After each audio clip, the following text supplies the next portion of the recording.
Welcome back to Cheyenne Life. I'm just getting ready to take out and do some errands.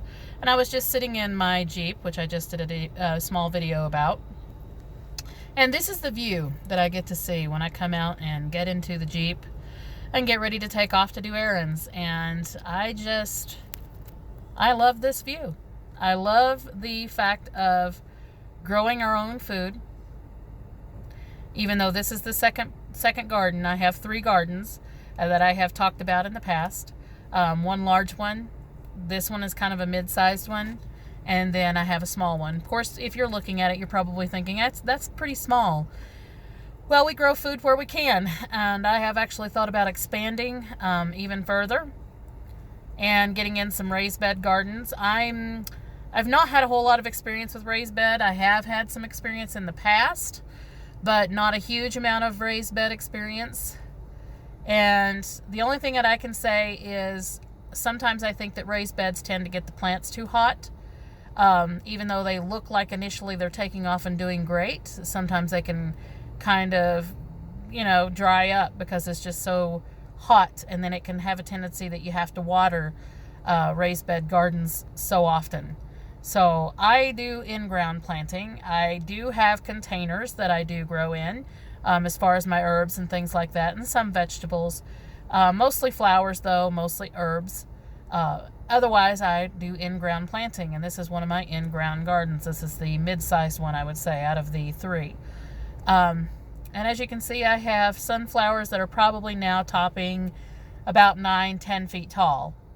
And I have corn in Wyoming that I was told that I could never grow in Wyoming because the growing season is too short. I have corn that has ears on it that are about 7 to 8 inches long, depending on the plant. And I have more corn, as you can see, that is just now tasseling and getting ready to get its ears.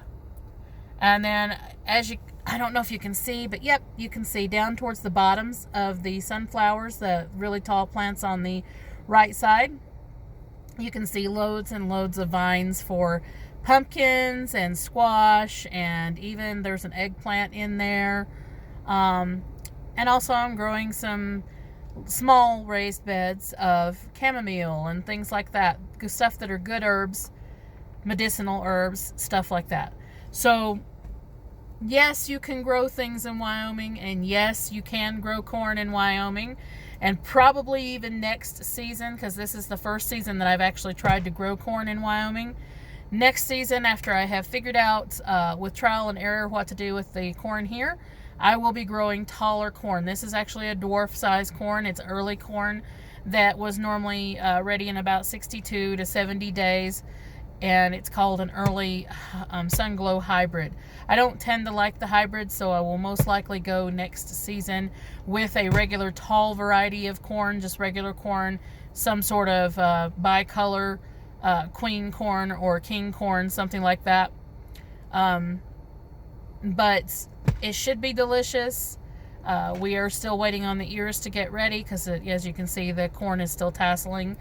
And I'll let everyone know how the corn tastes, how it did, once the season ends and we've got it all harvested. But right now, my grandson and I are in our Jeep getting ready to head out for some errands.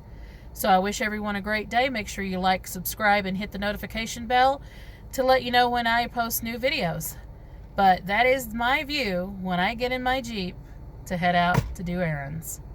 And hopefully we won't have any huge hailstorms because when your vegetables get up this tall and this big, that's one of the things you worry about in Wyoming are hail, or is hail. And I could do all of the hail tents and things like that, but when you get vegetables that are this big, hail tents and stuff won't help them. So anyway, wishing everyone a great day. Enjoy the view.